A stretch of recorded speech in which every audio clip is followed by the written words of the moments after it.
Hello and welcome to another Blythe sewing video. I often repurpose clothes if I like the fabric, and my daughter has thoroughly stretched out of this cute blouse, so I wanted to see if it would work well for a Blythe blouse. I've carefully deconstructed it and am now ironing the fabric sections.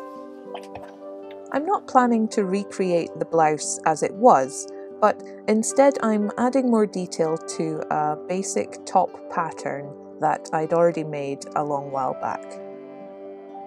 I've looked out a nice trim, some red peacoat braid, and a white cotton fabric that I'll use for the collar and cuffs. The fabric I'm repurposing is 100% viscose, according to its label here.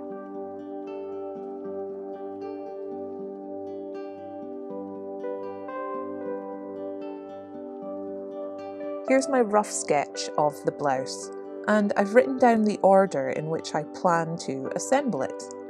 This can be useful information to keep with your pattern pieces if you make your own designs.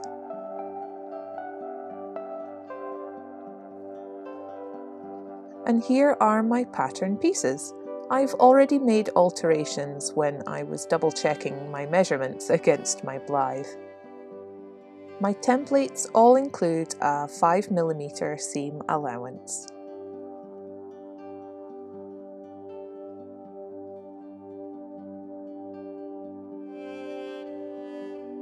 My first step is to sew 2 pin-tuck seams into the front of the blouse.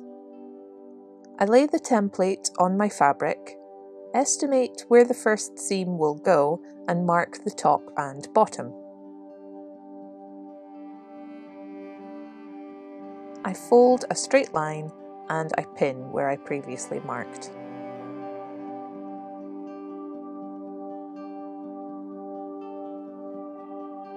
I then press this crease flat. I'm using a red thread in the machine and I'm setting my stitch length to be quite small. I sew just a couple of millimeters in from the folded edge.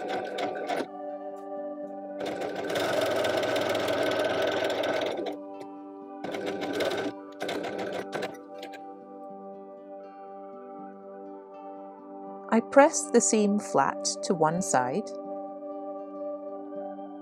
I check how far from the first seam the second one should be, making sure the darts aren't too close to them. And I mark the top and bottom. I fold, I pin, and I press the seam. I sew the same distance from the fold as before,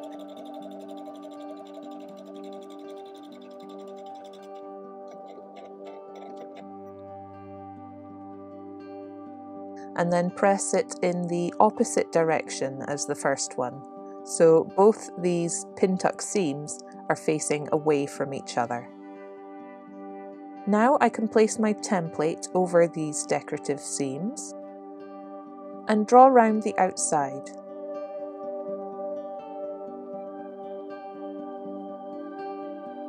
And the darts. Now you should really mark your darts on the reverse side. Fold them over and machine or hand stitch. But since I'd already traced them onto the front, I decided to try hand stitching them using a ladder stitch.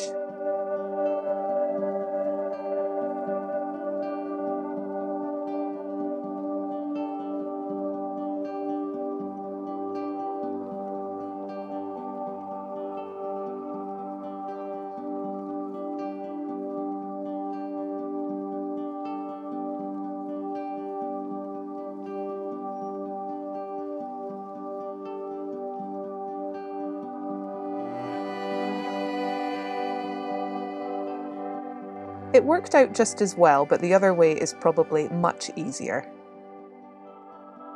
I draw round both my sleeve templates and I cut them both out.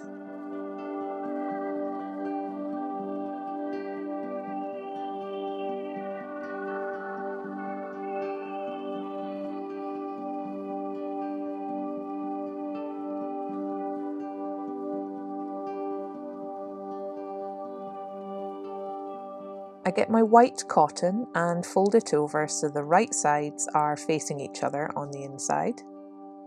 I draw around each side of the template.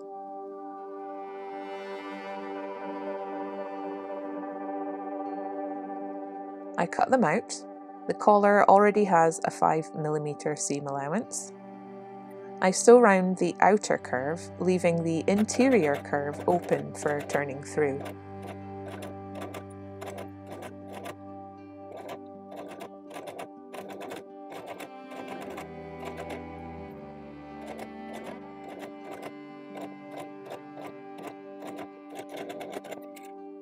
Repeat for the second one, and then trim close to the stitched line and along the inner curve too.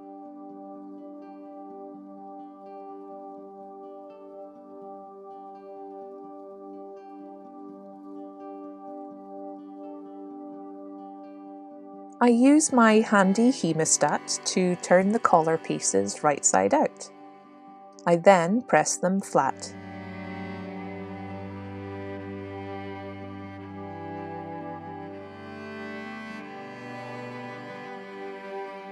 I'm just debating here where to sew this peacock braid, which I think I will sew on by hand. Now I'm going to sew 2 gathering seams to each sleeve.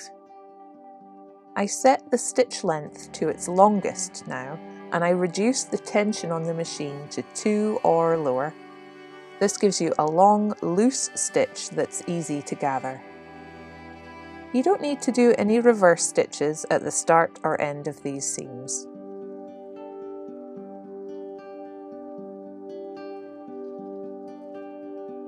Leave a longer tail when you snip the threads.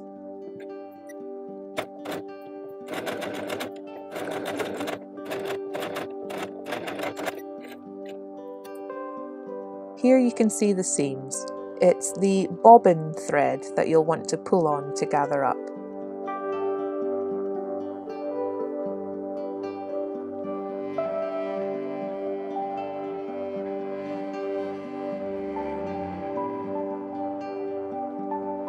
For making the cuffs, I'm working out here how long I want them. About 1 centimetre deep when finished, with about 5mm folded in front and back. I double check it and then I just cut out a long rectangle that's 3 centimetres by about 12 centimetres.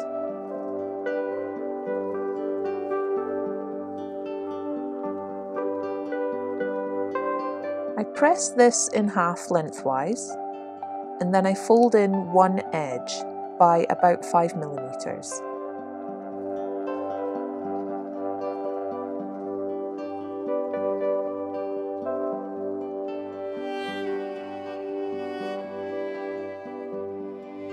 I flip it over and I turn in the other side a little more, say 7mm, so that one fold is longer than the other. My plan here is to encase the raw edge of the sleeve neatly by sewing the cuff on in the same way as bias binding. In fact, you could use pre-made bias if it's the right size for you.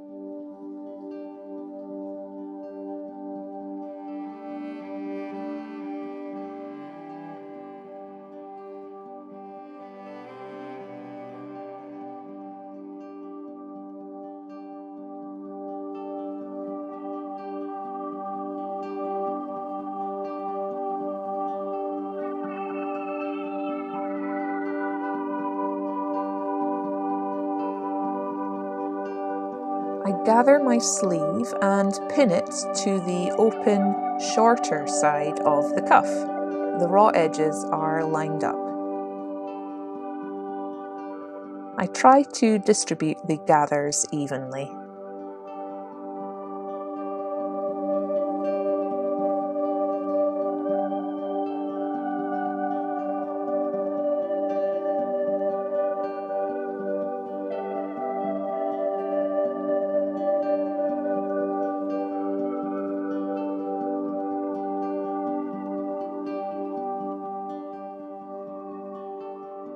Now I'll sew along this pressed line.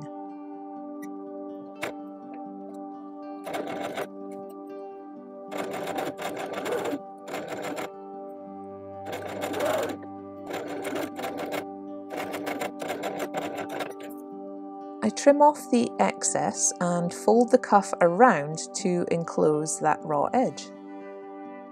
Now I'm going to sew right next to the edge of the cuff. This seam will not be visible, but it will catch the edge of the cuff that's on the inside because it's a couple of millimeters longer.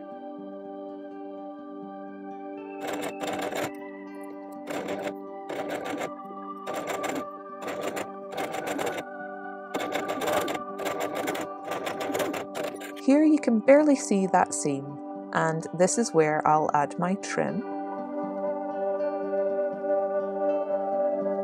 And here's the inside. I'm going to hand stitch on my trim now, to the sleeves and to the front of the blouse.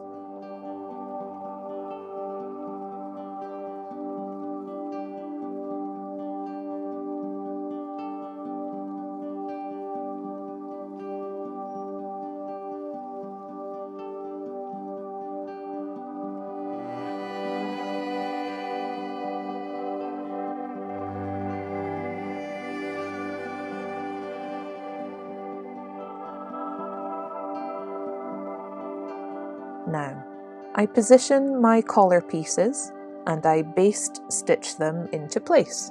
I'm trying to position them to leave a little space along the open back seam for folding it over later.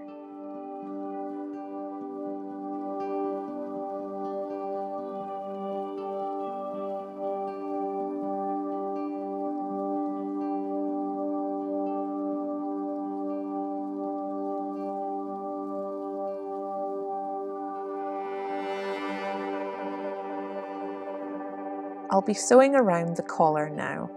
I give myself a dotted line 5mm in from the edge to guide me.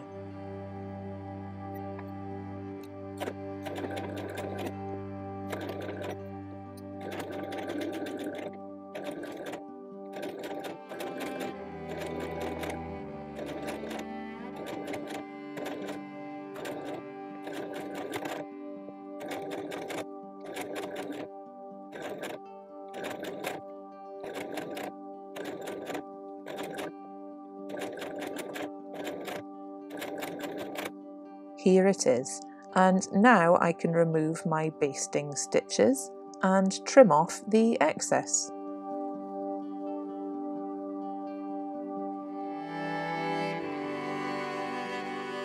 I also snip along the curve, being careful not to cut the stitches. Now I can fold the collar to the right side and press it flat.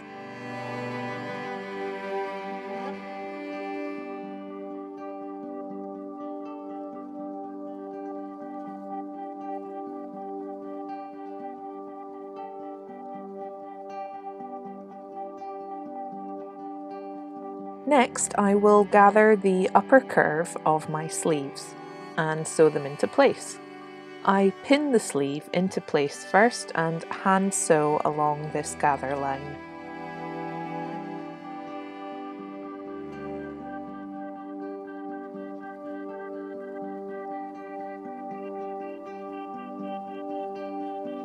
The sleeve is taking shape now. I repeat this for the other side.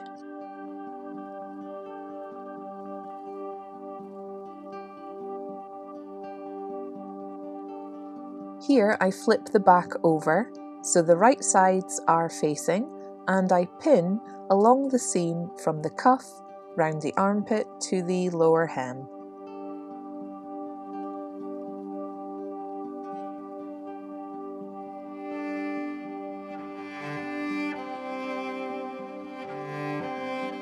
I machine stitch this and repeat for the other side.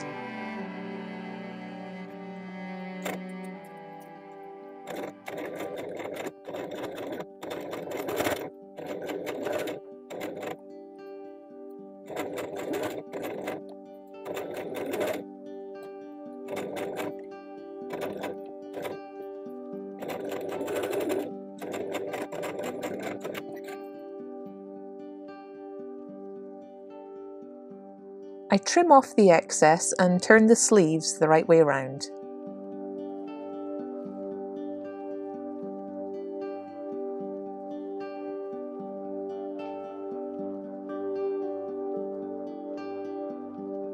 Now, I fold over the back sides of where the blouse will close up.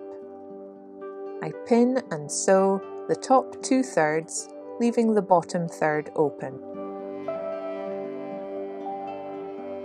I sew both sides like this, and then I bring those 2 lower thirds together, right sides facing, and I sew them together.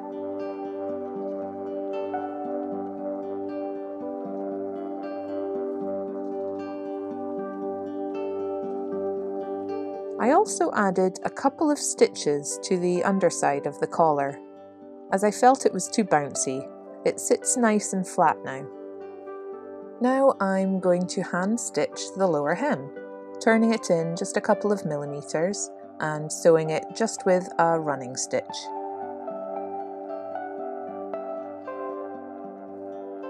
And then I turn it in again to enclose that raw edge. Hand stitching again, but this time using a back stitch so that the finished stitch looks nice from the front. And here it is, nearly finished. Next I'm going to sew in some Velcro to close it at the back. Not this regular kind of Velcro though, I have doll-sized Velcro. You can buy it in little sheets like this, in black and white, and you can cut it down to size.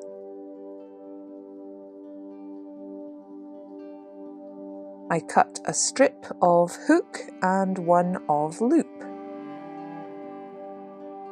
And I'm going to hand stitch the hook to one side like this. This is the rough, scratchy side, so you place it facing away from your doll, overlapping the edge of the fabric. The loop side, the softer one, goes on the inside of the garment and it's fully hidden. Now this means you don't need to overlap your edges to close them. The back seams will meet edge to edge.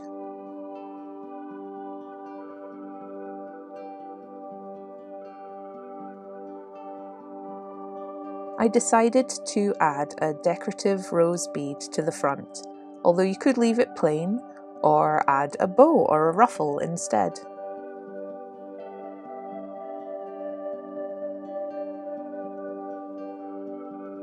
And that's our blouse complete. I am pretty happy with how it came out, although I do want to make a couple of alterations to the pattern.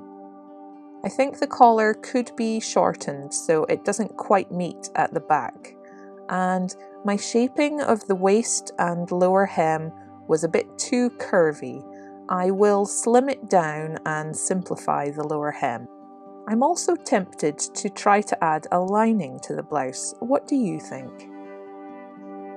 I will revisit this pattern in a future video. Maybe we'll try to make a completely different blouse from the same pattern pieces, perhaps.